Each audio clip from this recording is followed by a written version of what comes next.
अगर आपका मन या आपकी बुद्धि, आपके शरीर, आपकी अपनी विचार प्रक्रिया, आपकी अपनी भावनाओं समेत किसी भी पहचान में उलझी हुई नहीं है, तो आध्यात्मिक प्रक्रिया बहुत स्वाभाविक होगी। अगर आपकी बुद्धि किसी भी चीज के साथ उलझी हुई नहीं है, तो आपकी बुद्धि के लिए जीवन के अलग अलग आयामों की खोज करना और उनके प्रति खुलना बहुत ही प्राकृतिक होगा। सुरक्षा पाने और खुद को बचाने की कोशिश में आप किसी चीज के आधार पर अपनी पहचान बना लेते हैं, वरना पहचान बनाने का और कोई फायदा नहीं है। कृपया देखिए, आपकी पहचान आपको किसी चीज से जुड़े होने का झूठा बोध कराती है, जिसे आप वैसे भी एक दिन छोड़ देंगे। जब आप किसी ऐसी चीज के रूप में खुद को पहचानने लगते हैं जो आप नहीं हैं, तब आपकी बुद्धि पर पर्दा पड़ जाता है। ये उसी पहचान के चारों ओर घूमने लगती है। आप खुद को जिस भी रूप में पहचानते हैं, आपकी बुद्धि केवल उसी के इर्द गिर्द काम करती है। कृपया देखिए। हाँ, अगर आप खुद को अपने धर्म, राष्ट्रीयता, अपने परिवार से पहचानते हैं, तो ये केवल उसी के इर्द गिर्द काम करती है। ये एक तरह की पूर्व धारणा है ना? एक पूर्व धारणा वाला मन देख नहीं सकता। एक पूर्व धारणा वाला मन जीवन की सच्चाई प्रकट नहीं कर सकता। बस इतनी सी ही बात है। जब मैं पूर्व धारणा कहता हूं, तो मेरा मतलब कई अलग अलग स्तरों की पूर्व धारणा से है। नहीं नहीं, मैं बहुत ही खुले मन का हूं, मुझ में पूर्व धारणा नहीं है। ठीक है, आपकी पूर्व धारणा बहुत फैली हुई है। आपका मन अपनी एक पहचान बनाकर काम कर रहा है। जब कोई पहचान बन जाए, तो यह पूर्व धारणा है। एक दिन एक आदमी मर गया और वो स्वर्ग गया। वहां ईश्वर ने खुद स्वर्ग का दरवाजा खोला, उसका स्वागत किया और कहा, देखो, मुझे कुछ काम निपटा कर आने हैं। क्या तुम मेरे लिए कुछ देर दरवाजे का ध्यान रख सकते हो? मैं जल्दी ही वापस आऊंगा। उसे बहुत अच्छा लगा, क्योंकि वो ईश्वर की जगह ले रहा था। ये अच्छा है। भगवान की जगह लेना कोई छोटा सम्मान नहीं है ना? दरवाजे का ध्यान रखना है, पर ठीक है, क्योंकि वो भगवान का काम कर रहा था। वो कुछ होने का इंतजार कर रहा था, और उसे हैरान परेशान करते हुए उसकी पत्नी दरवाजे पर प्रकट हुई। उसने कहा, क्या तुम यहां क्या कर रही हो? ये कोई लोकल बार नहीं है। तुम मेरे पीछे कैसे आ गई? पत्नी ने कहा, मैं अंतिम संस्कार से घर वापस आ रही थी, मेरी कार की टक्कर हो गई और मैं यहां पहुंच गई।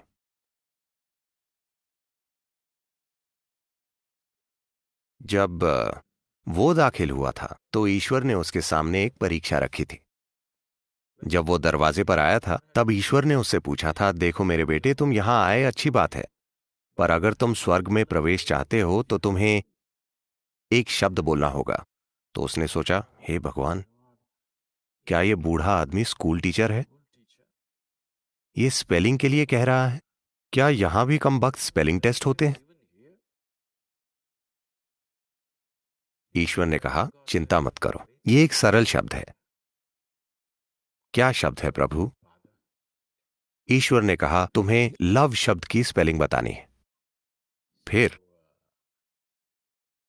उसने सोचा, L-U-L. उसने कई लोगों से आई लव यू कहा था, पर उसने कभी कोई पत्र नहीं लिखा था। इसलिए उसने सोचा, LULVLOLOVE। ईश्वर ने कहा, तुम पास हुए, आओ। उसने कहा, ठीक है, मैं अंदर पहुंच गया। अब जब उसकी पत्नी आई, तो उसने कहा, ठीक है, तुम यहां आ गई हो, पर अंदर जाने के लिए तुम्हें एक स्पेलिंग बतानी होगी। पत्नी ने कहा, चलो भी, अगर तुम एक स्पेलिंग बताकर अंदर जा सकते हो, तो क्या मैं नहीं जा सकती? मुझे वो शब्द बताओ। उसने पत्नी की ओर देखा और कहा, चेकोस्लोवाकिया।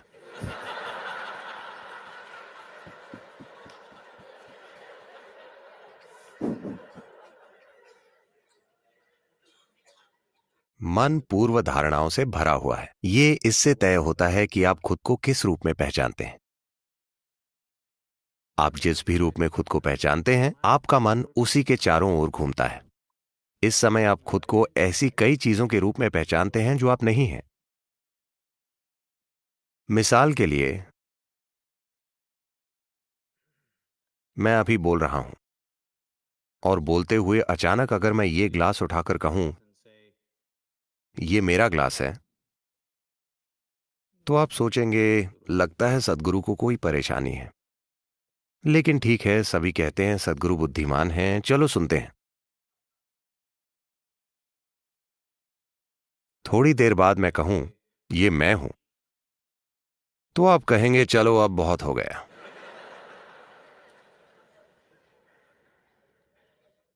ये बहुत ज्यादा है। कृपया देखिए, आपके साथ यही हुआ है। इसे समझने के कई तरीके हैं। उदाहरण के लिए, आपके सामने थाली में खाना आता है। आप कहते हैं ये मेरा खाना है। आप उसे खाते हैं और फिर कहते हैं ये मैं हूं। क्या ऐसा नहीं है? जिसे आप मेरा शरीर कहते हैं बस भोजन का एक ढेर है या नहीं? हाँ, ये वही भोजन है जो आपने खाया है ना? जो आप इकट्ठा करते हैं वो आपका हो सकता है। फिलहाल मैं इस पर बहस नहीं करूंगा, पर वो आप कभी नहीं हो सकते, है ना? हाँ, जो कुछ भी आप इकट्ठा करते हैं वो आपका हो सकता है, पर वो आप कभी नहीं हो सकता, है ना? क्या आपने अपने शरीर को कुछ समय के दौरान इकट्ठा किया है?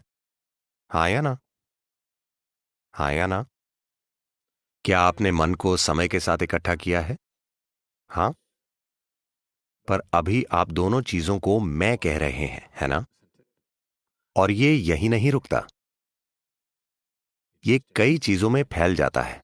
आपका घर, आपकी कार, आपकी चीजें, आपका पैसा, आपके बच्चे, आपका पति, आपकी पत्नी, लाखों दूसरी चीजें, आपका धर्म, आपके विचार, आपकी धारणाएं, सब कुछ। आप ऐसी बहुत सारी चीजों के रूप में खुद को पहचानते हैं जो आप नहीं हैं।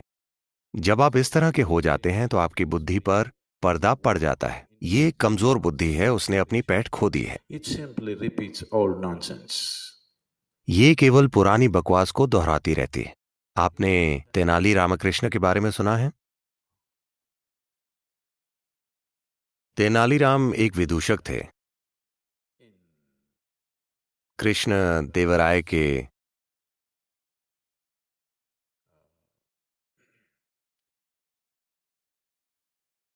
दरबार में अकबर बीरबल के साथ भी ऐसी ही चीजें हुई, पर हम दक्षिण भारतीय कहानी पर ध्यान देंगे। जब कृष्ण देवराय छोटे बच्चे थे, तब कुछ राजनीतिक कारणों से उनकी मां को कुछ ही महीनों के कृष्ण देवराय को देखभाल के लिए किसी दूसरी औरत के पास छोड़कर कहीं जाना पड़ा। 18 महीनों से ज्यादा समय तक वो बच्चा मां से अलग रहा, पर उसे दूसरी महिला पाल रही थी, जिनका अपना भी एक बच्चा था जो कृष्ण देवराय से कुछ ही महीने बड़ा था। तो इस स्त्री ने कृष्ण देवराय को अपने बच्चे की तरह पाला। उन्होंने कृष्ण देवराय को अपना दूध पिलाया और वे बड़े हुए। बाद में उसकी मां ने वापस आकर कृष्ण देवराय को वापस ले लिया और उसके बाद वे एक महान शासक बने। तो वो बच्चा जो उस दूसरी स्त्री का बच्चा था, कृष्ण देवराय ने उसे हमेशा अपने भाई की तरह माना, एक बड़ा भाई। क्योंकि हमने एक ही मां का दूध पिया है इसलिए हम भाई हैं, वे ऐसा मानते थे। तो आभार प्रकट करने के लिए उन्होंने उस लड़के को कुछ गांव दे दिए और कहा आप अपना राज्य बनाओ। इस देहाती को कुछ चीजें मिल गईं और कुछ ही सालों में उसने सब कुछ गंवा दिया और फिर से उसी स्थिति में पहुंच गया। कृष्ण देवराय एक बहुत बड़े सम्राट बने। फिर एक दिन ये आदमी जो तब 30 साल से ज्यादा की उम्र का था, उसने सोचा मेरा छोटा भाई बहुत बड़ा सम्राट हो गया है और मेरे पास कुछ नहीं है। मैं वहां जाता हूं और देखता हूं मुझे क्या मिल सकता है। और वो चला गया।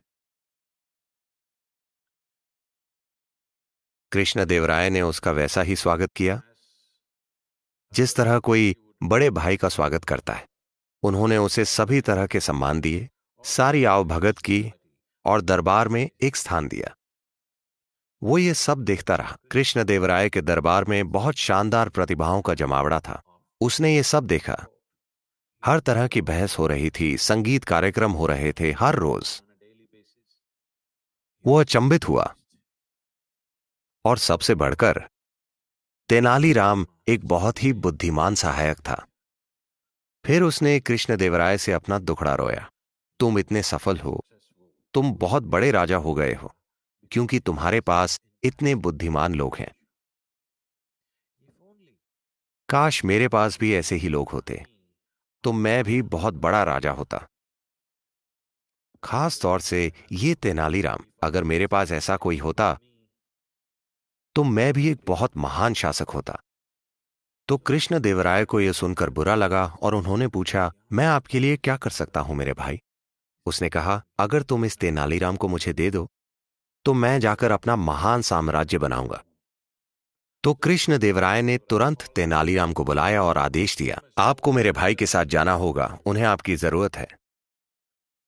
तो तेनालीराम ने कहा, ओ आपके बड़े भाई को मेरी जरूरत है, मैं उनके साथ अपने बड़े भाई को भेज सकता हूं। कृष्णदेवराय को यह विचार अच्छा लगा, क्योंकि वे तेनालीराम को खोना नहीं चाहते थे, पर साथ ही उनका बड़ा भाई भी उसे मांग रहा था। उन्हें समझ में नहीं आया कि क्या करें। ओह, वाकई आपका बड़ा भाई है, मुझे नहीं पता था। हाँ, मेरा एक बड़ा भाई है, मेरे बड़े भाई को आपके बड़े भाई के साथ भेज देते हैं। तो उन्होंने जाकर उस व्यक्ति से पूछा, तेनालीराम का बड़ा भाई आपके साथ जाने के लिए तैयार है, क्या यह ठीक है?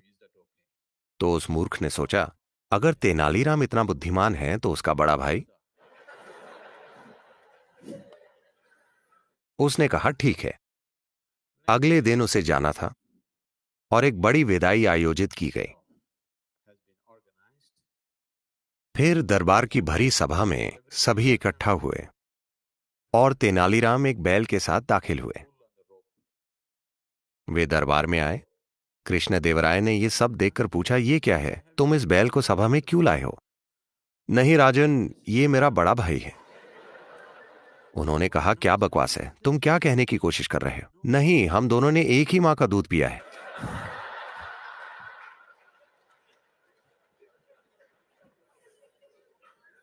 जब आप ऐसी चीज के रूप में खुद को पहचानने लगते हैं जो आप नहीं हैं, तब आपकी बुद्धि किसी काम की नहीं होती, ये बस दोहराती रहती है। So this repetitive intelligence is what we are referring to as karma. तो इस दोहराने वाली बुद्धि को ही हम कर्म कहते हैं। जब हम किसी को पहले से तय ढर्रों से गुजरते देखते हैं, चाहे वे कितनी भी अच्छी परिस्थितियों में हों। आज सुबह सूरज बहुत अच्छी तरह से ऊपर आया, पर कोई दुखी है। फूल खिल रहे हैं, मौसम अच्छा है, सब कुछ शानदार है, पर कोई दुखी है। तब हम कहते हैं, अरे ये उसका कर्म है। हम ये क्यों कह रहे हैं? ये उसकी अपनी करनी है, क्योंकि उसने ऐसे पैटर्न बनाए हैं जो खुद को दोहराते हैं।